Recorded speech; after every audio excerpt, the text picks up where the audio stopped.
சிவனின் 7 தன்மைகள் என்னவென்று உங்களுக்கு தெரியுமா?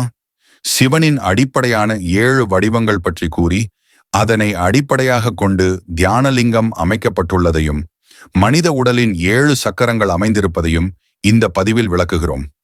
நமது பாரம்பரியத்தில் சிவனின் வடிவங்கள் பொதுவாக அனைவராலும் ஏற்றுக்கொள்ள முடியாத விதத்தில் உருவாக்கப்பட்டுள்ளன.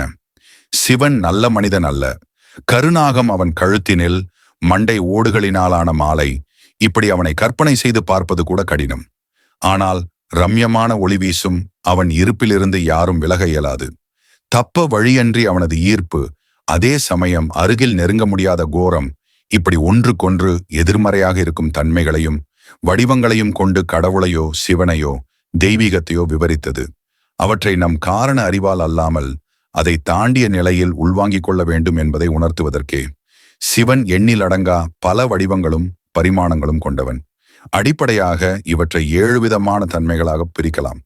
இந்த 7 தன்மைகளை கொண்டு தான் தியானலிங்கம் உருவாக்கப்பட்டது. 1. கடவுளர்களின் தலைவன் ஈஸ்வரா. 2. கருணை பாலிக்கும் இஷ்ட தெய்வம் ஷம்போ. 3. எளிய இளகிய தன்மையுடைய சாம்பலேஸ்வரா அல்லது போலா. 4. வேதங்கள் கற்றறிந்த ஆசான் தட்சிணாமூர்த்தி. 5. கலைகளுக்கெல்லாம் தலைமையானவன் நடராஜன் அல்லது நடேசன். 6. தந்திரிகளை தகர்த்தெறியும் உக்கிரமான காலபைரவன் அல்லது மகாகாலன். 7. காதல் தரும் சர்வலட்சணமான பேரழகன் சோமசுந்தரன். நிலவை விட அழகானவன் என்று அதற்கு பொருள்.